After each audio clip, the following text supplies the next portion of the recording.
Sorry यार। हाँ centre centre centre यार। आ जाओ। हाँ चल चल चल। किसका केबल है? जो भी पकड़ रहा है मैं नीचे बैठा हूँ। रोल है ए ऊपर ले रहे बूम दिख नहीं रहा है बाबू। बूम दिख नहीं रहा है। ठीक है Ready? Rolling? या ready Ma'am, what was the first reaction when you were offered the role of Mary Kom, and how did you prepare yourself? How many sessions you have done with Mary Kom? English की हिंदी? हिंदी। जब पहली बार उमंग मुझसे मिलने आए इस film के बारे में, तब मैं बहुत एक्साइटेड थी एज एन एक्टर। ये बहुत अच्छी अपॉर्चुनिटी लगी मुझे। मैं हमेशा ढूंढती हूँ ऐसी अपॉर्चुनिटीज़ को जहाँ मैं अलग फिल्में करूँ या कुछ ऐसा किरदार निभाऊँ जो थोड़ा सा पुश करे एनवेलप को। So I try to do that. And secondly I think मेरी से मिलना ऑब्वियसली बहुत ज़रूरी था। मैं बहुत उससे मिली, बहुत बार मिली एंड घोंट के पी लिया मैंने मेरी कॉम को। गाइस थोड़ा सा साइलेंस रखने की कोशिश करें। सरदार जी तेरा हाथ नीचे कर। एक minute, late them just settle down. Okay settle. या हाँ बूम नीचे रखिए प्लीज। हाँ वो नीचे रखिए प्लीज। हाँ ये ठीक है? ये बढ़िया everything. Sorry, let them just settle down because it gets या ओके ओके डन। सबसे ज्यादा डिफिकल्ट चीज आपके लिए क्या रही इस फिल्म के शूटिंग के दौरान?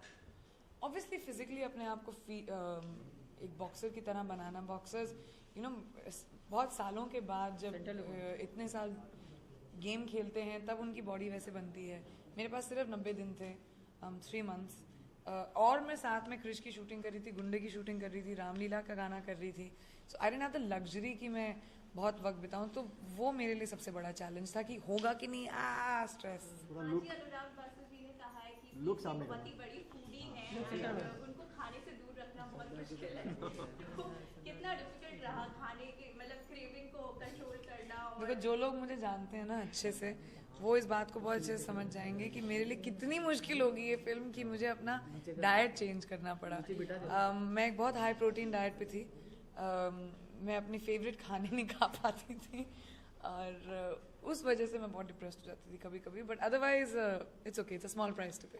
दर्शन आपसे पूछना चाहेंगे, आप उसी टाइम पे NH10 की शूटिंग भी कर रहे थे और यहाँ पे भी मैरी कॉम की भी, एंड वहाँ you playing a negative character and यहाँ आप मैरी का सपोर्ट सिस्टम प्ले कर रहे हैं। तो हाउ डिफिकल्ट वाज इट? वहाँ नेगेटिव, यहाँ पॉजिटिव। गाइस प्लीज, जवाबों के बीच में क्या हो गया आप लोगों को? क्या चाहिए मुझे बोलो, मैं कर देती हूँ। आप पीछे हो जाओ थोड़ा सा, माइक इधर रख दो, ऐसे नीचे बैठ जाओ। Is that okay? नीचे बैठ जाओ। सही है ma'am. Thank you ma'am, thank you. Because they keep talking. Okay, सब sorted, simple, comfortable. Priyanka ji नहीं लुक सामने रखिए। सवाल का जवाब उधर। ओके अब बस ऊपर थोड़ा बूम। अभी सेट कोई बोला मत।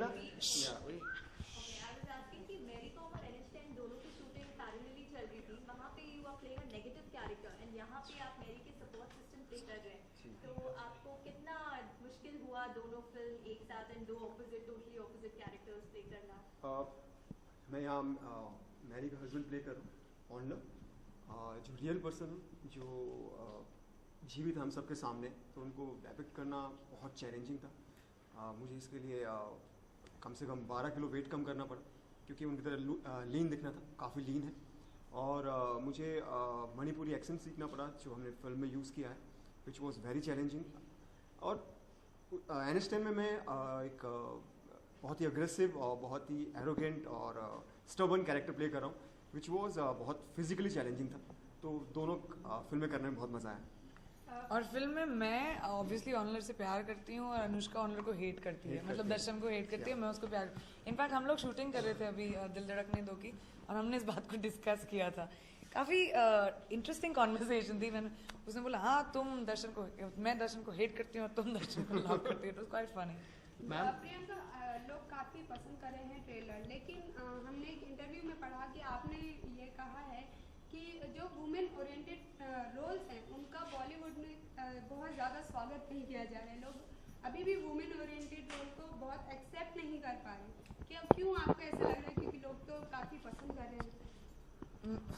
एज यूजुअल जब मैं कुछ कहती हूँ उस बात को मिसकंस्ट्रू किया जाता है। सबसे पहली बात, मुझे इस वर्ड वुमन ओरिएंटेड फिल्म से बहुत नफरत है, क्योंकि जब आप कोई फिल्म देखने जाते हो जिसमें एक लड़का पोस्टर पे होता है, आप बोलते हो कि आज यार फ्राइडे को ना एक मेल ओरिएंटेड फिल्म देखने जाते हैं, कोई नहीं कहता। तो हम वुमेन ओरिएंट, अगर हम ही इस जेंडर बायस को आगे बढ़ाएंगे तो मतलब लोग इस देश में लड़कियों की हमेशा लड़कियों की तुलना वो एक जेंडर बायस में ही रहेगी।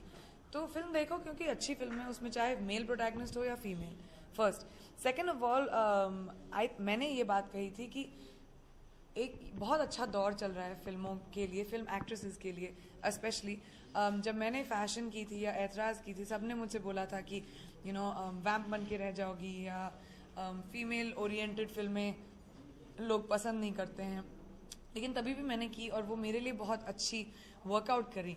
आफ्टर दैट इतनी सारी एक्ट्रेसेस को मैं देखती हूँ जो आजकल हिम्मत करके ऐसी फिल्में करती हैं जो सिर्फ उनके कंधों पे हो, एंड दैट्स हार्ड, स्पेशली क्योंकि हम एक मेल डोमिनेटेड दुनिया में रहते हैं, सिर्फ इंडस्ट्री में नहीं बट दुनिया में रहते हैं।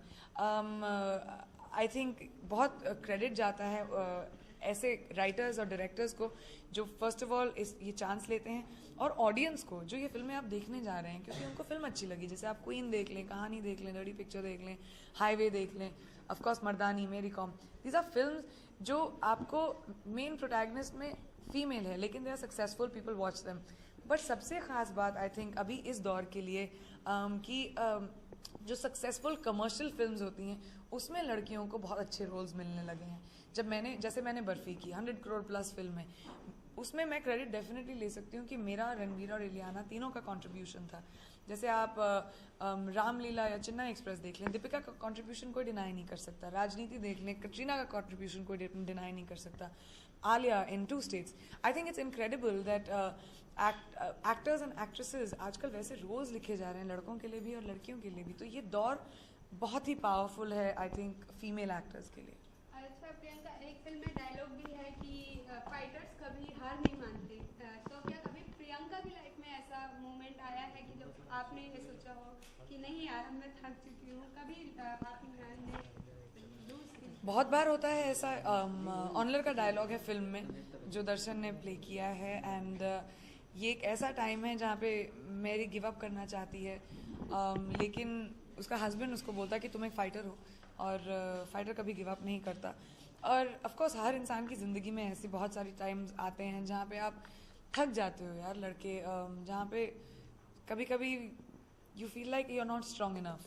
लेकिन आई थिंक एक इंसान की स्ट्रेंथ की परख तभी होती है जब वो सबसे डिफ़िकल्ट सिचुएशंस में स्माइल करके उसको क्रॉस करे। आई थिंक वो एक इंसान की अग्नि परीक्षा होती है, and every one of us goes through it. Darshan, आपकी लाइफ में ऐसा कभी मोमेंट आया है? काफ़ी टाइम ऐसा होता है कि फील लो और समथिंग लाइक दैट, लेकिन हमारे सामने बहुत सारे एग्जांपल्स हैं लाइफ में जो सब ऑब्स्टेकल्स को क्रॉस करके आगे पहुँचे हैं, तो वो एक किक देते हैं आगे बढ़ने की और उससे हिम्मत मिलती है। तो या अच्छा दर्शन, आपने बॉलीवुड की 2 बड़ी हसीनाओं के साथ काम किया, प्रियंका और अनुष्का, तो आपको किसके साथ काम करने में ज़्यादा मज़ा आया? आई नो ये आंसर डिप्लोमैटिक होगा। आप, मुझे लगता है यहाँ से बॉक्स भरने वाला है और वहाँ से लात घुसे, तो दोनों के साथ मज़ा आया। दोनों क्या डिफरेंस था? Radha, I would frame my question like that, क्या डिफरेंस रहा दोनों के साथ काम करने में? प्रियंका मेरे ख्याल से ऑलमोस्ट 50 फिल्म्स यहाँ ओल्ड पे है। मृत्यु हो रही है किसी की। दोनों हाथ से पकड़ लो ना। और अभी भी सॉरी, नो प्रॉब्लम।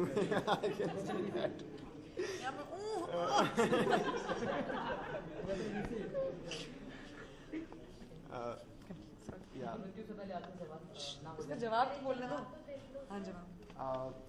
प्रियंका कम से कम आई थिंक 50 फिल्म्स ओल्ड है। इतनी बड़ी सुपरस्टार हैं, इतनी टैलेंटेड है, मल्टी टैलेंटेड है, सुपर एक्टर हैं, इतनी वर्ल्ड में नाम हुआ है as a singer, super singer है, लेकिन उसके बावजूद बहुत डाउन टू अर्थ है।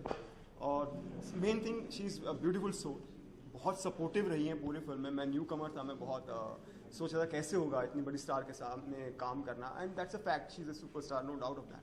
एंड कि कैसे मैं करूँगा, कैसे होगा, लेकिन right from my first meeting with her इन्होंने इतना कंफर्टेबल मुझे किया, इतना मुझे इज्जत दी, इतना मुझे सिखाया, समझाया हर चीज़ को कि नर्वसनेस कहीं रही नहीं। तो she is superb in each and everything.